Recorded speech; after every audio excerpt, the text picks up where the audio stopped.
Hello, everybody. How we doing?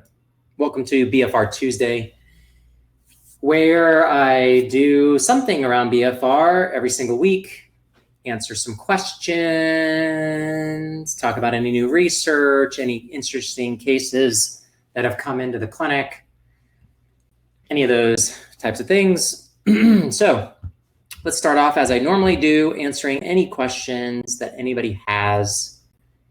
I think I'm going to do a poll as I wait for other people to come on. Let's see.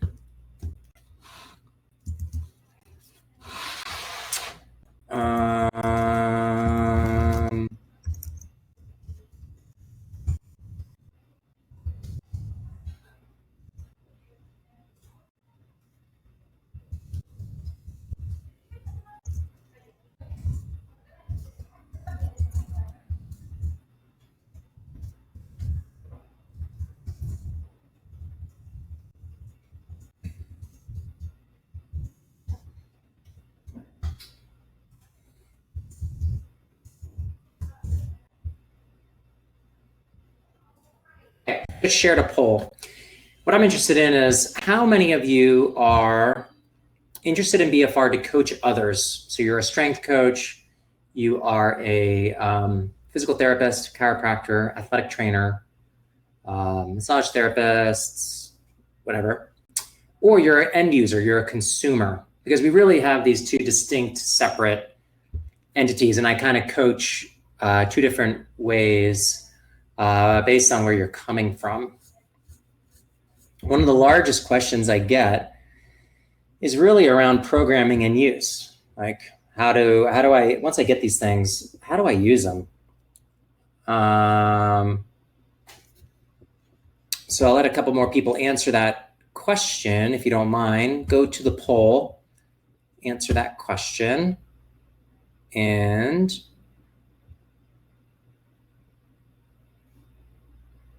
it'll help me figure out what to do.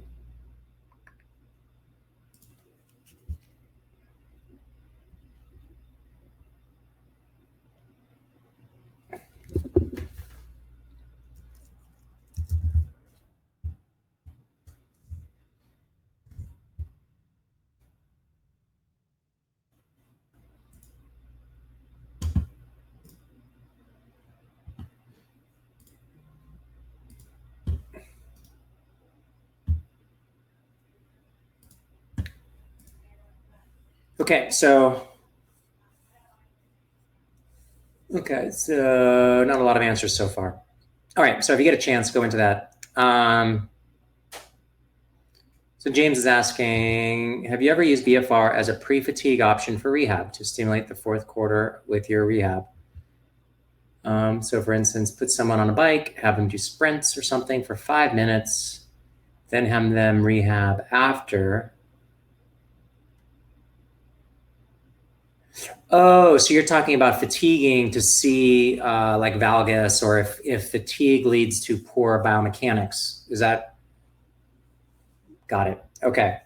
You know, in my scenario right now, I mean, I'm in a small clinic, and so I haven't been able to do this, where I have done it in the past. So like pre-fatigue, the chance that I get to do this is on the treadmill, put them on the treadmill, get them a little tired. So what we know with BFR, we have two different types of fatigue. We have central nervous system fatigue, which is typically from overtraining. I measure that with heart rate variability, HRV.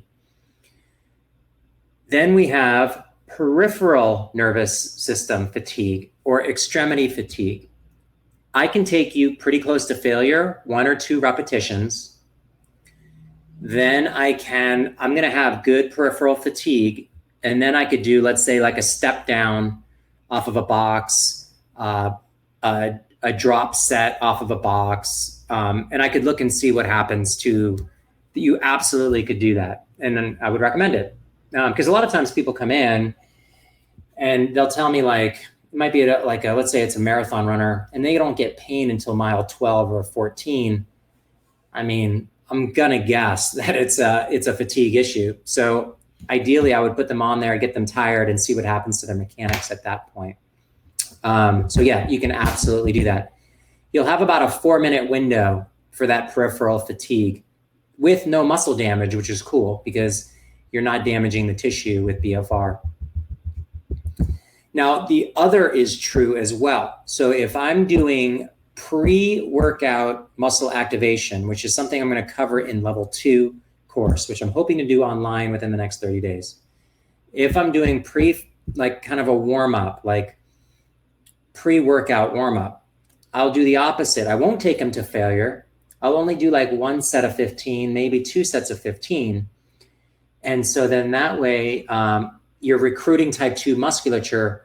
You're probably fatiguing type 1s a little bit, but you know that's going to come back within 4 or 5 minutes. So it's not a big deal as long as they're not immediately going out. So James, one more question. What percentage should you use? Percentage of LOP? Is that what you're asking? Yes. I would still do the same. I don't really mess with LOP too much. 40 to 50% in the upper extremity, 60 to 80% in the lower extremity. When you are doing sprint work though, you're going to have to balance LOP and pain because it's going to become very uncomfortable when you're sprinting on a bike or sprinting on a treadmill. Like for example, I'll show you my what I use in order to train clients online. And so when I'm doing like a sprint protocol, what we use is a minimum 130 millimeter of mercury in the lower extremity because that's what the research shows is probably the least amount that you're still going to get an outcome. So what I'll recommend is 60 to 80% LOP of the lower extremity, but no lower than 130 millimeters of mercury. Does that help? Great. And then I'll show you what I use. Betty, 80-year-old, use cuffs daily. Not sure they're helping. Probably they're not doing it right. Betty, I'm sure you're doing fine. I'm assuming this is for you. Is that true?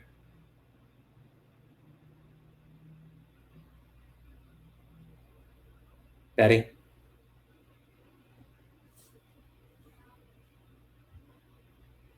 Yes, okay, great. So Betty, my parents are in their 80s and they would never do a webinar like this. So I'm so proud of you for jumping on this. I mean, it's awesome. When you say you're not doing it right, what's the outcome you're looking for? I always like to look, what's the outcome I want? And then I work backwards. If it's I want increased strength, I want to increase my strength is my goal. How do I work backwards from that? Because that's going to tell me what resistance I need to use, how often to train, how much rest in between, all those other things. Hi, Minette. It's always good to see you. So what, Betty, are you looking to do? Increase aerobic capacity, general fitness, all those things.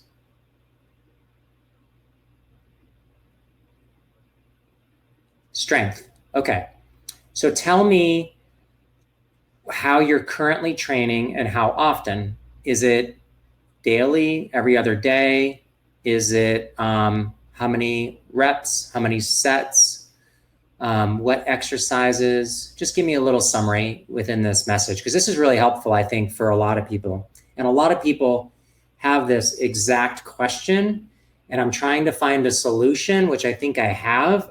I just don't want to climb up a ladder, get to the top of the ladder thinking I've conquered the ladder and I'm up the wrong ladder, if you know what I mean.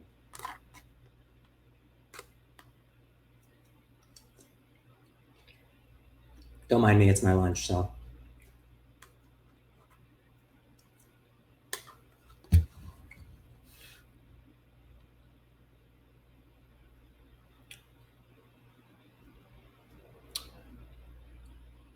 So as we're waiting for Betty, what I would say is, okay, so what I know from the research, for strength, 3 times a week, as effective as 5 times a week, daily, do 30 reps twice. Okay, probably not doing enough. So what cuffs are you using? Are you using smart cuffs? Are you using a different cuff? Are you using a band? What are you using?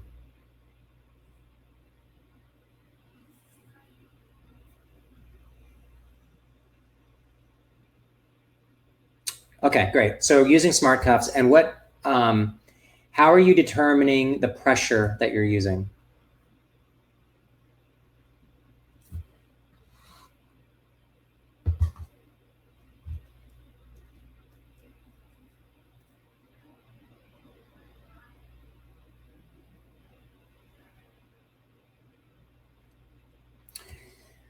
So for strength and hypertrophy, for strength and size, we recommend 30 repetitions for the first round, 30-second rest, 15 repetitions, 30-second rest, 15 repetitions, 30-second rest, 15 repetitions, okay? So 75 total reps, okay? So you're just guessing about 80 millimeters of mercury? Okay, that's for the upper extremity.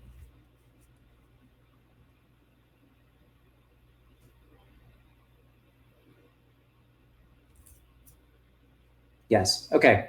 So I think 80 is probably plenty. What I would do is you're gonna do rep scheme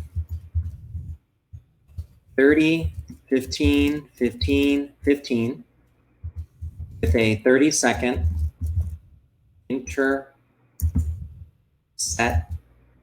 interset rest.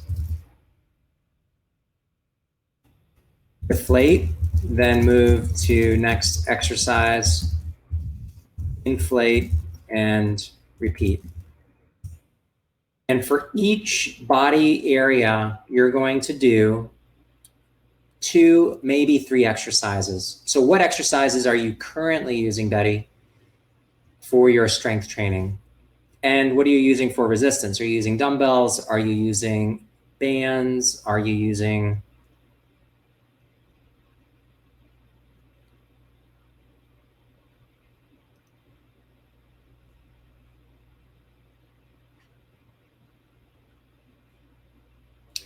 Ultimately, it's all about fatigue. 2-pound weights. Okay, so you are gonna have to take, you have to, if I got rid of reps and sets, like you didn't even think about counting, what I would tell you to do is do 30 repetitions, take a very short break, 30 seconds, do as many repetitions as you can until you're just about to fail, not quite, maybe like a couple repetitions to volitional failure. Take a 30-second rest. Again, do it again. That might be 15 reps, that might be 28 reps, that might be, I don't know how many reps that's gonna be at 2 pounds. It's all about taking the tissue to failure and getting that peripheral failure. If we get that peripheral failure, that's where your body's going to have to adapt. We have to create metabolic stress. And I'm guessing 2 pounds is not enough, although your pressure is probably okay, because 80 is going to be, even at 50%, I typically start people at 60 if I'm not sure exactly what their LOP is. So what I would do is go 4 sets, 30-second interset rest, take the repetitions to the point. Now, if you're able to do like 60 repetitions, don't increase the pressure. What I would do is increase your load. And you could do that with dumbbells. You could do that with resistance bands. You see these, you see these yellow resistance bands over here. I get those from Stroops. You see my dumbbells, I only have until about 15 pounds. So you don't have to be very heavy. But it's getting the tissue to failure. And that's what's switching your body from an aerobic to an anaerobic metabolism. It's creating failure within the type 1 fibers, tapping into the type 2 fibers, but not taking it all the way to failure is preventing any injury, which then allows you to train every day. Some studies, I think there's been 6, train twice a day. No problem with that because there's no tissue damage. So Betty,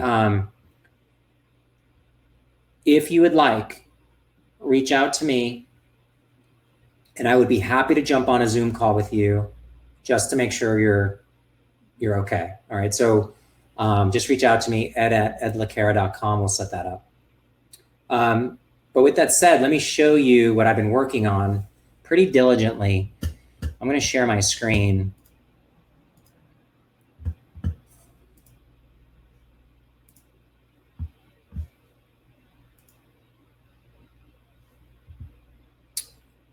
I'm going to share I'm going to have to share my entire screen.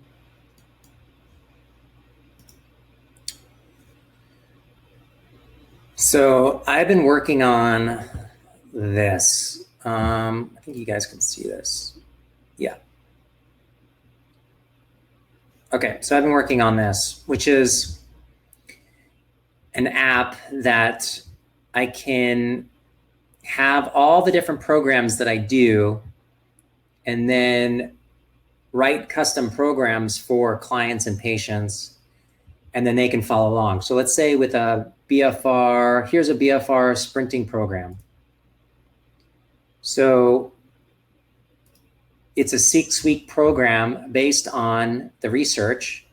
And if you look and see what this is talking about, it is programmed over 6 weeks. You do a 100-meter sprint at 60 to 70% of your max 100-meter speed, rest 60 seconds in between sets, and you repeat and then increase as needed. So this program has been shown to increase VO2, increase lactate threshold, lots of other things. I might use this with a football player getting ready for the season, because 100-meter sprint takes about 8 seconds. You're really tapping into that anaerobic metabolism. If we were doing a different type of sprinting protocol, let's say I wanted to do something on the treadmill. This was based on research with a 4-week program. And if we look at workout number 1, 5 sets at 80% max sprint velocity for 30 seconds. So you would be on this treadmill going as fast, almost as fast as you can, 30 seconds with the cuffs on, jump off to the sides, rest for 30, do another round of 30. 30 on, 30 off, 30 on, 30 off, 30 on, 30 off. The first week is 5 sets. Then you go to 6, 7, 8. So it's a progression all the way through. So what I'm planning on doing is that allowing anybody that wants that programming, that will be built into my, that's going to be built into that level 2 course, so that you can then disseminate that, probably depending on my cost. I'm trying to figure out how much this app is going to cost me. You can disseminate that with your clients as well. So you could do coaching from it, and then we can also do programming. So let's say Betty wanted a 4-week BFR strength training program for her upper extremity. I could program that for her, and then all she'd have to do is look on her phone and do the workout that I give her every day based on what equipment that she has, dumbbells, kettlebells, whatever that is. And yes, you saw rowing on there. There is a rowing protocol. I tried it, I died. Yeah, it's pretty hard. So Lynn, can you remind me why you need to deflate after each exercise type? So we have 2 different types of BFR. We have intermittent BFR and we have continuous BFR. Both have been shown to be effective in the research with strength and hypertrophy gains. Continuous BFR means that I keep the cuffs on throughout my exercise.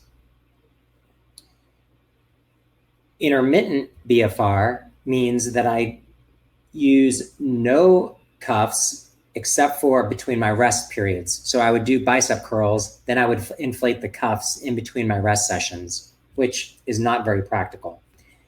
So I find that intermittent BFR is much more practical. I keep the cuffs inflated, I do the exercises, then I deflate in between.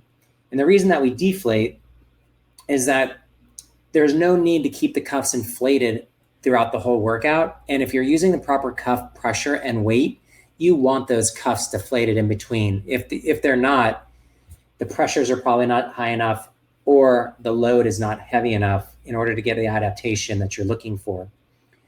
So primarily from a safety and non-necessity is why we deflate between exercises. But when you're using the right pressures, you want those cuffs deflated between exercises. Plus, it allows you to do a little bit more volume within that area, so you're going to get better outcomes. It's just like, why do people take growth hormone? People don't take growth hormone in order to increase their muscle size and strength. They increase growth hormone in order to increase recovery, which then allows them to train harder and more regularly. This is the same way. It allows you a little bit more volume. Oh, you're welcome. Okay, so when you guys see that building that master program, and of course, you don't really truly understand it, but imagine being on your app, on your phone, and being able to follow a 4-week program. Is that something that you guys would be interested in from a coach standpoint, and also from a end user standpoint, a client or a patient? Just throw that in there. James, yes, okay.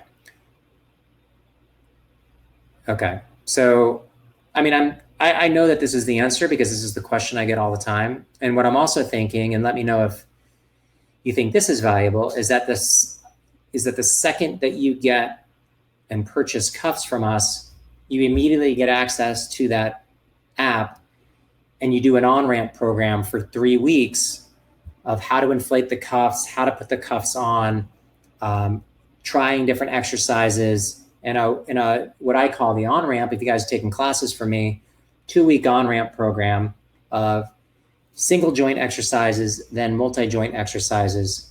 And it would just give you kind of an indoctrination as your body is getting used to the cuffs, slowly increasing pressures, reps, scheme. Which app we get? Okay, so great. Which app we get when we buy smart cuffs? Right now, we don't have an app. We're working on the app. And that's what I'm working on right now is an app so that people could follow along and have programming built in, so that way they could have a better idea about utilizing the cuffs. All right, so I'm going to continue. I will have built-in tracking for them as well. So you would have the ability for knowing when your clients did the workouts, when they did your training. I'm going to use it for home exercise programming as well. So I'll know when they did it. You can video your own exercises in there.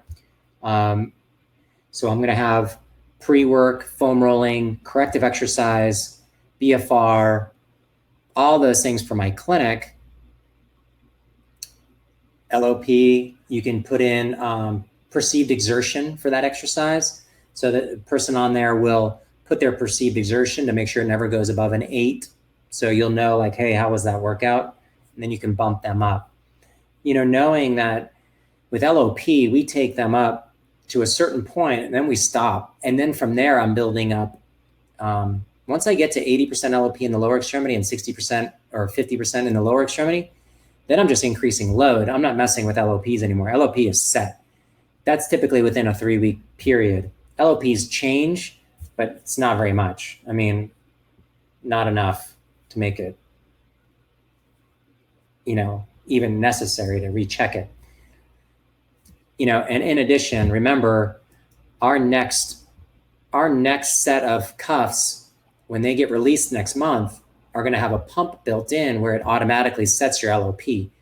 So all the problems of finding LOP, manually finding it with a Doppler, is all going away. Training pressures? What pressures? You mean weights? You'll be able to progress those for sure.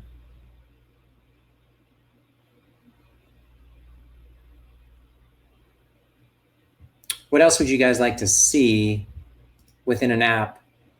Of course, there'll be other resources as well. Like, I want to learn more about smart cuffs. Here's my weekly webinar. Here's BFR 101. Here's, we have hours and hours and hours and hours and hours, and we're trying to work on our blog right now to make that more robust as well. All right, 25 minutes in. I gotta go. If you have any questions, comments, requests, reach out to me at edlacara.com. Planning to build in video conferencing in there. Probably won't be able to do that and release this quickly. Video conferencing I do via Zoom or my EMR, which I use the Jane app. So that probably will not be built in. Maybe at some point. It gets really complicated. I want to roll this out ASAP. So reach out if you have questions. Otherwise, thank you so much. And I will see you guys next week. Thanks. Bye for now.